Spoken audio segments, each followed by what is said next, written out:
নমস্কার সবাইকে। শম্পার পাঁচফোড়নের গল্প রান্নাঘরে আপনাদের সবাইকে স্বাগত জানাই।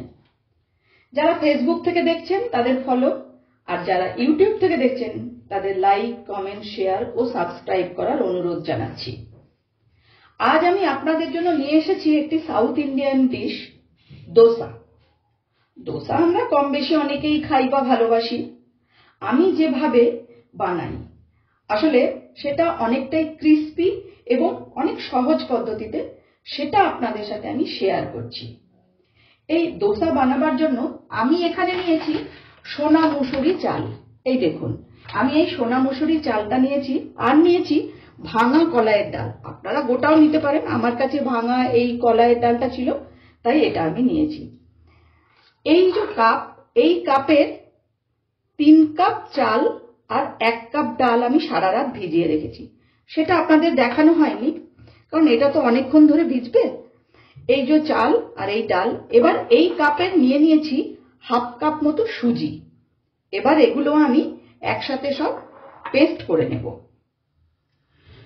ধোসার মধ্যে যে পুরটা ব্যবহার করব সেই পুরের জন্য তরকারিটা বানিয়ে নিই। তরকারিটা বানানোর জন্য কড়াইটা প্রথমে আমি গরম করতে বসিয়ে দিয়েছি।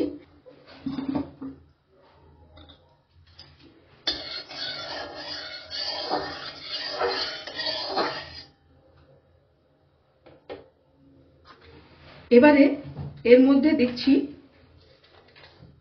শুকনো লঙ্কা, 2টো শুকনো লঙ্কা, একটু সর্ষে,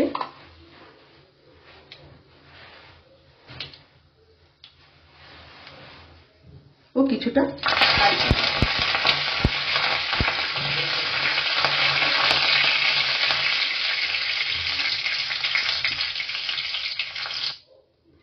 এবার এর মধ্যে দিয়ে দেব কেটে রাখা পেঁয়াজ।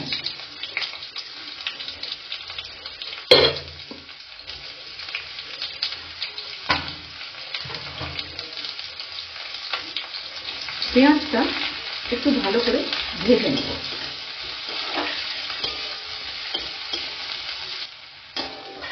পেঁয়াজটা একটু লাল লাল হয়েছে, এবার এর মধ্যে দিয়ে দেব নুন ও হলুদ। দিয়ে দিলাম পরিমাণ মতো নুন ও হলুদ। এবার ভালো করে মিশিয়ে নেব। এখানে এই পুরটি বানাবার জন্য আমি 4টে আলু সেদ্ধ করে হাত দিয়ে ভেঙে রেখেছিলাম। এবার সেই আলুটা আমি এই কড়াইয়ের মধ্যে দিয়ে দেব।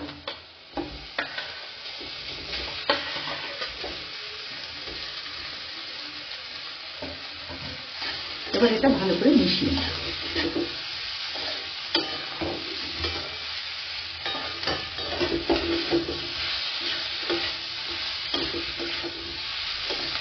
আমি কিন্তু এর মধ্যে আর কোনো লঙ্কার গুঁড়ো ব্যবহার করলাম না।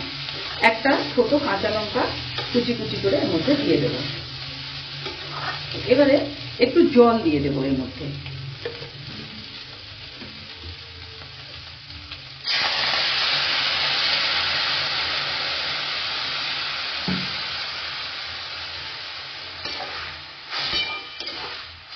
এবার এটাকে একটু ফুটতে দেব।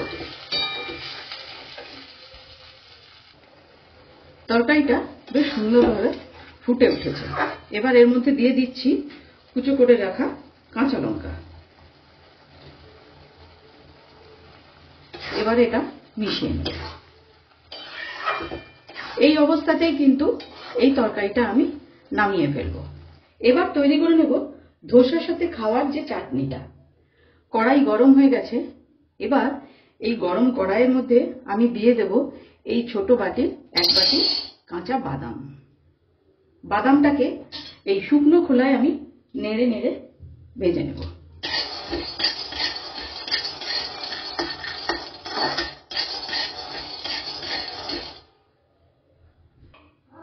বাদামটা হালকা একটু ভাজা হয়েছে।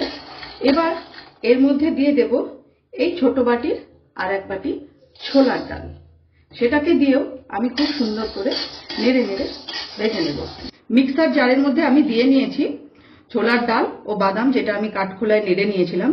এবার আমি দিয়ে দিলাম এর মধ্যে কিছু আদার টুকরো, আর দিয়ে দিচ্ছি ছোট ছোট 3টে কাঁচা লঙ্কা, আর টুকরো করে রাখা কিছুটা নারকেল। এবার আমি এটাকে মিক্সিতে পেস্ট করে, ধোসার সাথে খাবার জন্য যে চাটনিটা বানিয়েছি এবার তার ফোড়নটা দিয়ে নেব। এর জন্য আমি গ্যাসে কড়াই বসিয়ে দিয়েছি, কড়াই গরম হয়ে গেছে। এবার কড়াইতে দিয়ে দেব সর্ষের তেল।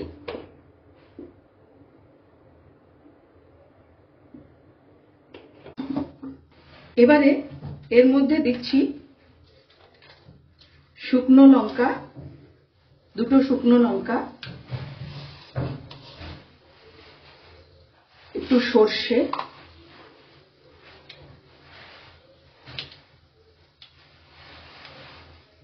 ও কিছুটা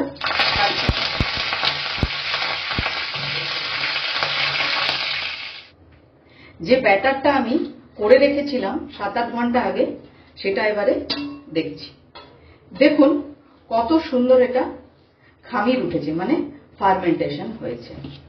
এবার এটার মধ্যে মিশিয়ে নেব পরিমাণ মতো নুন ও সামান্য একটু জল, একটু সামান্য পাতলা করতে হবে। দোসা বানাবার জন্য আমি এখানে একটা ননস্টিক প্যান নিয়েছি এবং সেই প্যানটিকে গরম করতে বসিয়েছি। গ্যাসটাকে আমি মিডিয়াম ফ্লেমে রেখেছি।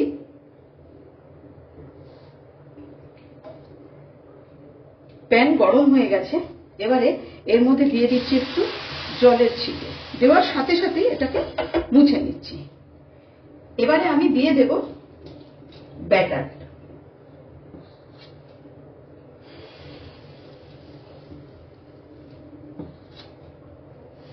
এবারে খুব হালকা হাতে এটাকে গোল করে ঘুরিয়ে নিতে হবে।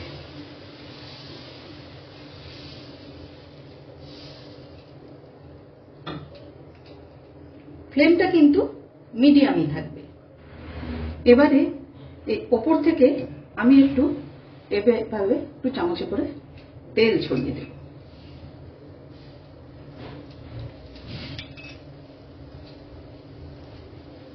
দেখুন ধোসাটা কিন্তু নিজে থেকেই প্যান থেকে উঠে এসেছে। এরপর এর মধ্যে আমি সেই করে রাখা আলুর তরকারিটা অল্প একটু মাঝখান দিয়ে দেব। এবার দুটো সাইড থেকে দেখুন কত সুন্দরভাবে উঠে এলো এটা। এবার আমি এটা নামিয়ে নেব। আপনাদের সুবিধার জন্য আমি আরেকটি ধোসা বানিয়ে দেখাচ্ছি। আবারও সেই আগের মতন একটুখানি জলের ছিটে দিয়ে নেব। তারপরে আবার তাওয়াটা সুন্দর করে মুছে নেব। নেবার পর আবার ব্যাটারটা দিয়ে দেব।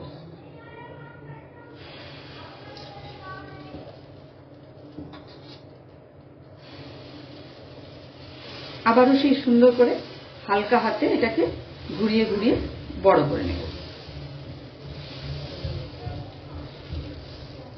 আবারও এর মধ্যে উপর থেকে একটু তেল ছড়িয়ে দেব।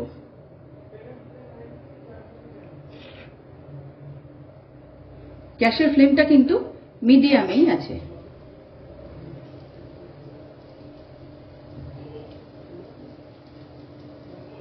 গ্যাসের ফ্লেমটা কিন্তু বেশি যদি বাড়িয়ে দিই তাহলে কিন্তু নিচে লেগে যাবে। মধ্যেখানে সেই আলুর তরকারিটা দিয়ে দিচ্ছি।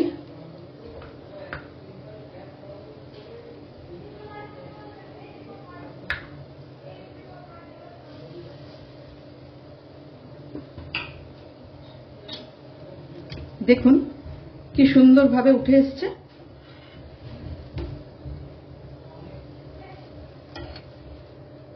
এই দেখুন পিছনের কালারটা কি সুন্দর হয়েছে। এবার এটাকে আবারও আমি গোল করে মুড়িয়ে নিলাম। তৈরি হয়ে গেল আমার দোসা। দোসার সাথে খাওয়ার জন্য চাটনি। রেসিপিটি আপনাদের কেমন লাগলো অবশ্যই কমেন্ট করে জানাবেন। আজ তাহলে এই পর্যন্তই। দেখা হবে সামনের ভিডিওতে অন্য কোনো রেসিপির সাথে।